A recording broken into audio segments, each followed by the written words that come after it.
Hey, Brett. Hey, how's it going? What's up, Sorry, I was man? How having you doing trouble. today? Dude, fantastic. I was having trouble with the Zoom link, so I'm like, man, I wonder if it was the old one, the previous one, but we're in here. We're Yeah, back. We're live. How we're you doing? live. Yes, sir. Where are you located? Southern Orange County, so in Laguna. Good for you, man. It's so beautiful down there. I love the surfboard. I feel California emanating from the screen. Oh, yeah, that's right, man. It's a real cool surfboard. We got it at auction, signed by Kelly Slater. Definitely, sets the tone in the room. Absolutely, it does. So I'm in Kansas City, Missouri, landlocked, no ocean, no mountains. So when I get out to see California or anywhere on the coast, I love it. No, no, I definitely understand. I definitely get that. I grew up in Nebraska. I was Okay, born out here. I grew up in Nebraska. I'd be in Kansas City a lot. And I did a lot of time not too far from you at USP Leavenworth, United okay, States Penitentiary Leavenworth. So, I know the area. I know okay. the vibe. Okay, I gotcha. Well, we'll peel back the layers here, but I want to begin our conversation with the last 3.5 years getting through this pandemic. How did you get through it, and how did it change you? Yeah, so it was real funny. Like there was a lot of parallels to what I was seeing out in the world and what we were going through in prison because people were losing their mind in quarantine, and how they responded in prison was they just locked us down. It's just you're locked in a cell 24 hours a day, no rec, Wow, like no, you're not able to use the phone, you can't email. Like we fell off the grid. wow, So I responded in a more unique way. I said, I'm going to stay true to my process because, when I was in prison, the way I changed was my daily habits: an early, non negotiable wake up time, daily learning, fitness, and just mindset training. So I just leaned into that, and I never sought external validation because, when you go to prison, you really experience what it's like to die. And the reason I say that is because people got bills to pay. They got their families to take care of. They forget about you, you know? So you really have to find internal, joy and fulfillment. So when everybody got let off of quarantine, it was just so crazy to see the parallels. What happened? There was race riots, there was looting, there was all this chaos. The same thing happens in prison. Like when you lock everybody up in a cage and then they're in there for a long time, as soon as they open up the doors, a bunch of stuff pops off. yeah. People are acting crazy. It's just part of the human psyche of just being let in a cage, and then they get so gansy they just let out all this aggression. So it was absolutely crazy to see all these people losing their mind when they were quarantining at home with your TV and your Netflix and your food, and you could go sit on the porch. And I'm thinking, man, I would love to be you guys. Yeah, Like right. I'm in a tiny little cell. Every time my cellmate has to use the bathroom, you got to throw a sheet over your head. Yeah. Uh, way different. But for me, and because the world completely changed after the pandemic. We all know this. Yeah. It just changed the way that we work, the way we socialize. And I definitely noticed, because I also saw this in prison, is that it degraded a lot of people's social skills. People aren't the same way. It seems like people are a lot more peeled back, a little bit more reserved, not so more open. And it really shifted so much more communication to the internet. So you're a mindset and fitness coach now. So let's get to the essence of what you do on a daily basis. If I put you in front of a bunch of third graders at career day and one of the kids asks you, what do you do for a living? How do you answer them? Yeah, it's real short. I help men get past their vices, the things that are holding them back, develop and foster elite habits that allow them to be the best they could be. So then ultimately they could show up for their family, they could show up for their friends, and just craft their best life, because so many people are held back by their daily habits. They don't really understand how important the routine is. So I work with guys one on one through my fitness app and my mindset training materials to really get rid of all the vices, and really lean into sobriety, because sobriety is a superpower. And it drives me crazy that everybody on social media now like extremely glorifies like inebriation, getting drunk, getting high, and it ain't cool. Right. And people are letting their people down. So like it is my job to hold up the mirror to people. So my content, a lot of times, it could be more in your face, but that's because I have a core value of honesty. and I'm never going to change who I am no matter what room that I go into. So it is my job now on social media when I produce content to hold that mirror up to people, because I don't care if you like me or not. I care that you decide to change your life and be the best version of yourself, because I understand pain and suffering. I was as bad as you can get prior to prison, like getting in shootouts, selling a lot of drugs, being addicted to them, destroying and deteriorating all of my personal relationships with friends and family, struggling with confidence, struggling with motivation, struggling with depression. And I always thought that pleasure was the way to like heal this, like Yeah.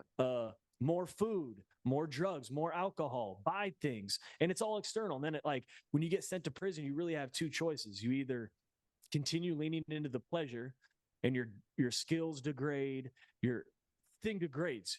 You just continue to be worse and worse. That's why recidivism is so high. Or you say, you know what? I'm going to lean into this pain and suffering. And no matter what happens, I'm going to stay true to my daily process, my daily habits. Yeah. So what did you want to be when you were in the third grade? What was your dream as a kid? I always wanted to be a film producer, like a film Nice. director. I used to always love making movies at home. And you know what? The way I look at it, that's pretty much what I'm doing in an essence, is like, we have one life. Why not make it like a movie, Yeah. you know? Yep. And like when I'm producing content, it's the same thing. Like you get to craft a narrative, you get to put a message in there, you get to put your spin. And every single day you got to figure out, how can I get better to make this content not only entertaining with a good hook so it brings people in, but so they leave with like a lesson, like something tangible. Because since I got out, I go on social media and it just seems like everybody that's in my space, they're just reciting stuff like they read out of a book. They're not speaking from the heart. I don't make any content where I'm like, okay, what am I going to make today? I just share what I'm struggling with. I just share what helped me change my life. Yeah. And then I really try to put that fire in their heart, because this is serious. Like, dude, I grew up in the suburbs in a well-off family. We lived in it. We went to the country club, but I wasn't intentional with who I was. And because I wasn't intentional, I let all these outward influences mold me. And it slowly molded me, just like a snowball going down a mountain, and it slowly becomes an avalanche. You know, eventually that momentum becomes so strong, you can't escape the path you're on. I had to go to prison. It Right. was the only option. So obviously there were seeds that were put into you that have made you strong enough to overcome a place like Leavenworth and to help people now. What were those seeds growing up that were put into you that has helped you overcome and become who you are today? Yeah, that's a good question. So I definitely got to give a shout out to my dad. My dad has always been like a really great influence in my life. Now, when you're growing up, you never listen to your parents. It's like we're always seeking, like, are my parents right? Like we want to look in the external world to see if we can like get validation from other people. And I always had to learn things the hard way.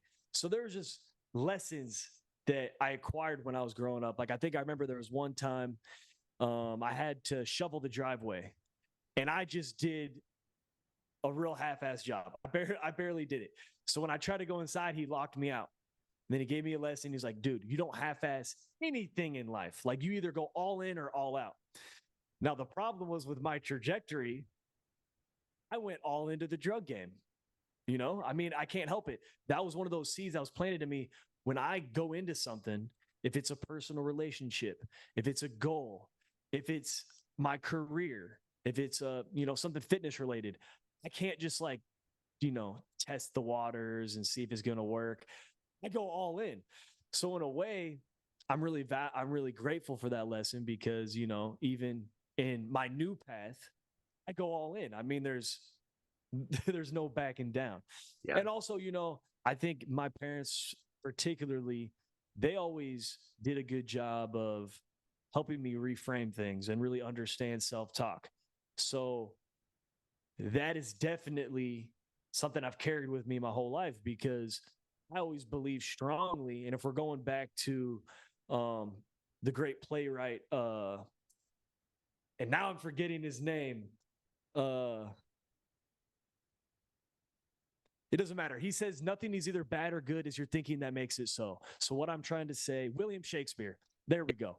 Yes. Yeah. So I remember when I read that quote, it really resonated. It really solidified the lesson because it really doesn't matter what happens to us in life. Like, I personally do not believe in trauma.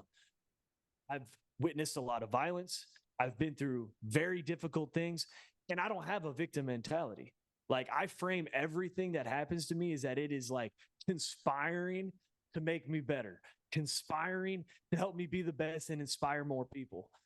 Yeah. So, I mean, those two lessons in itself, that's all I really needed. It just took a long time because it's when you're growing up and they're planting these seeds, it takes a long time for it to actually grow and see those fruits of those seeds that were planted.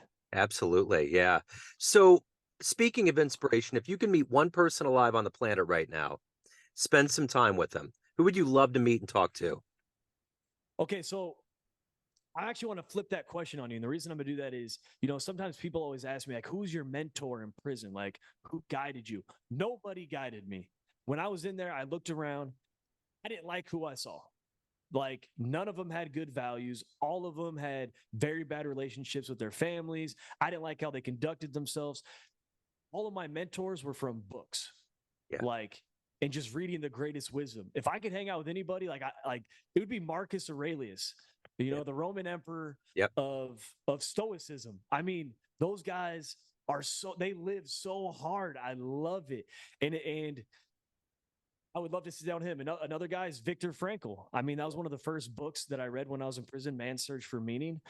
And every quote in there is just so powerful. Because, I mean, when I think back to the adversity, when I think back to the pain and suffering he went through, yet he leaned on his purpose to elevate the collective consciousness, to create a work that can inspire people for generations.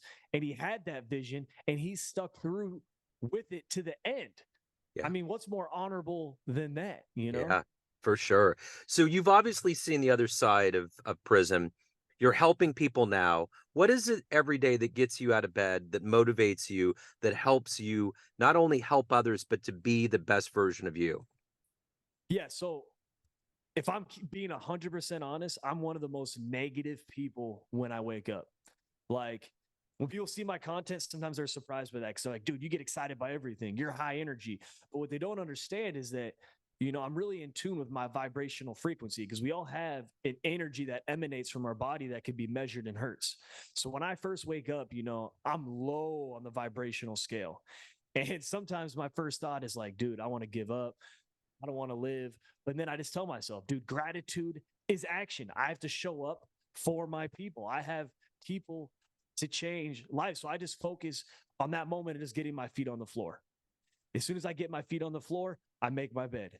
After I make my bed, I do some daily reading first thing in the morning. Then I go to my morning pages journaling. I'm drinking some coffee. I'll do 100 burpees every morning to get my mind right. By the time I go to the gym and I just keep staying true to my morning process, I slowly elevate. And it's crazy. My vibrational energy will go, and by like, because I'm usually up 4 a.m. every day.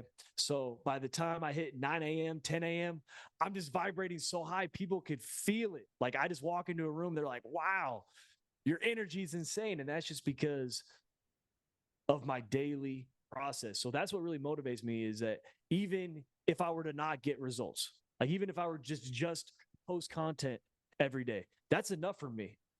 It's just enough for me to know that every single day when I go to bed, I gave it my all and I never broke. I never made an excuse, and I stayed true to the things that I have to do every single day to be my best. And just like I said, that's my early wake up time. That's my daily journaling, making my bed, my daily fitness, daily learning, and just never backing down.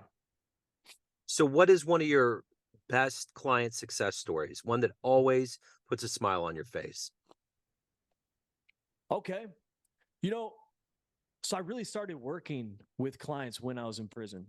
Yeah. So I have some cool success stories since I've been out, but this whole journey started in there. So I have to highlight that because really what happened was people saw how I carried and conducted myself every single day, and they're like, dude, he's an animal. Like, he's getting up every single day. He's writing all these books.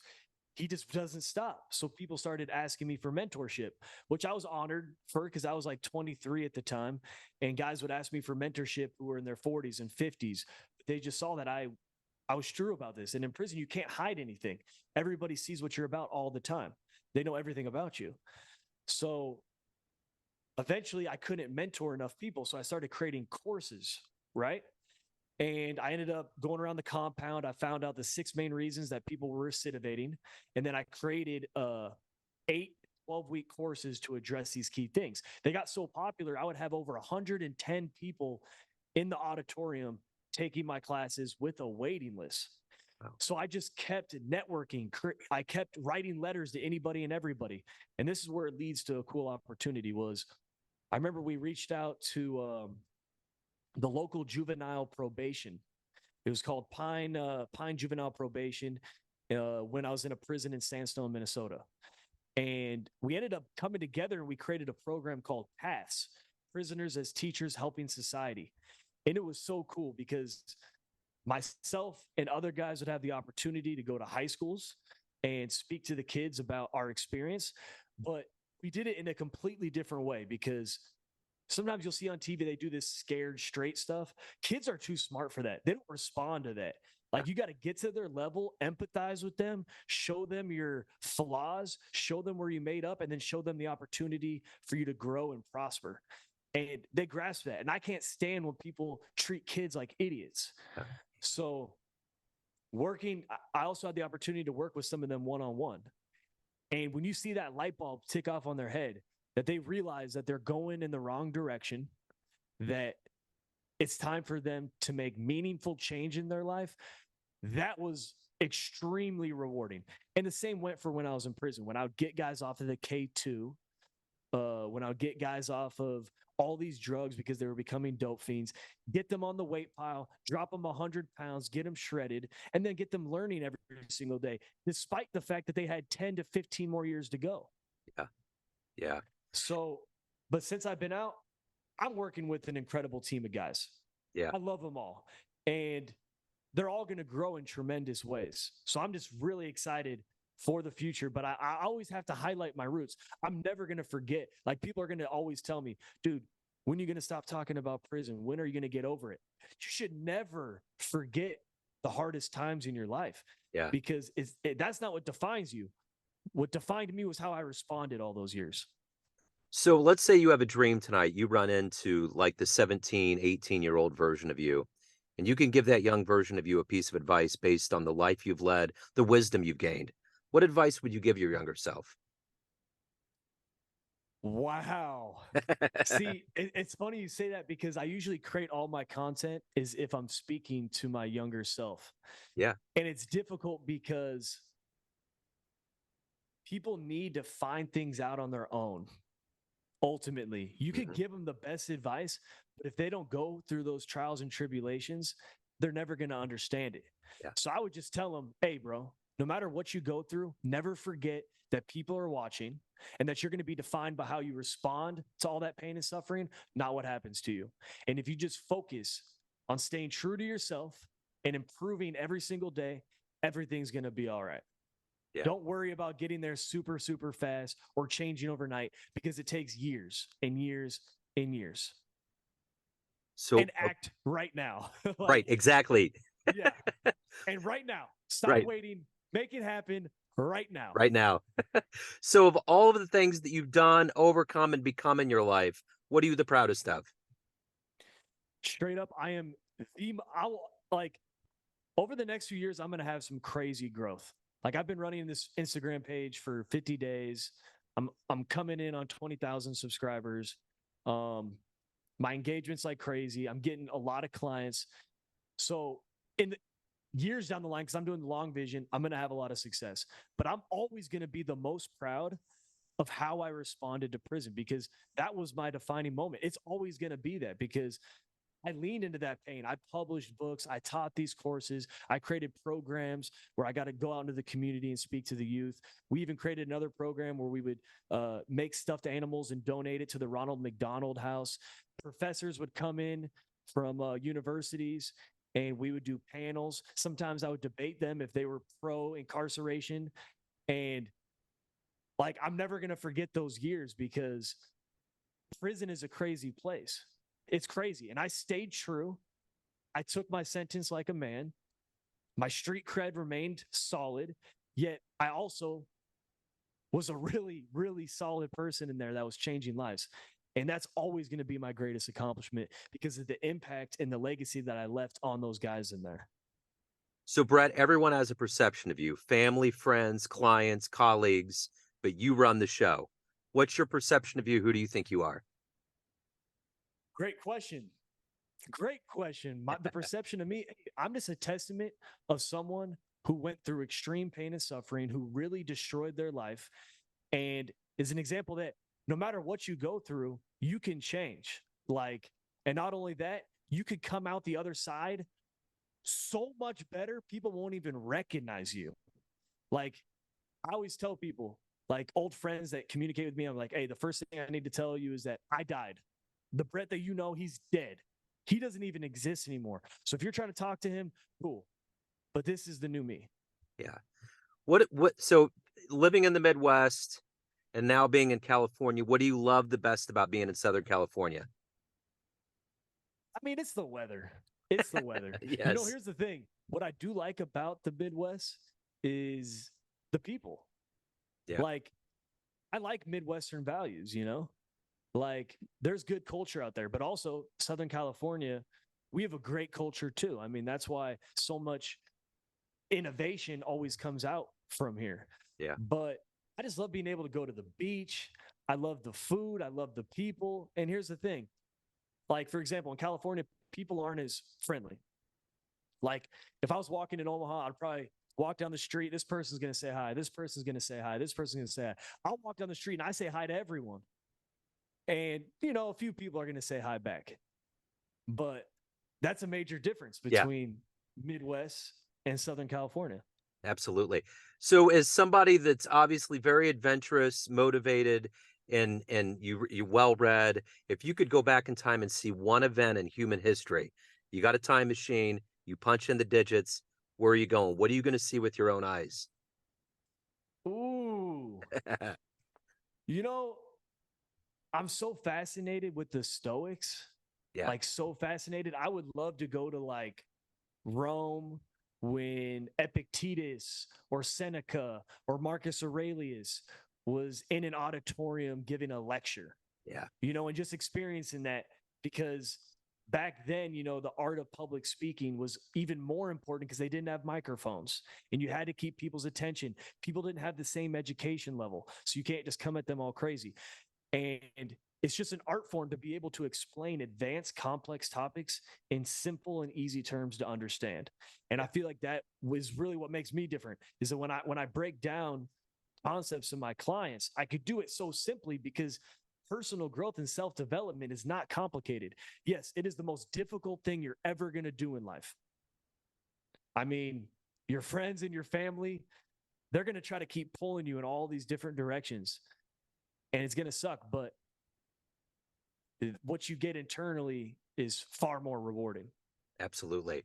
Speaking of rewarding, if anyone wants to hire you, reach out to you, learn more about you, where's the best place to go? Yeah, I can mainly be found on Instagram, just at ITS Brett Booker, BrettBooker. It's Brett Booker.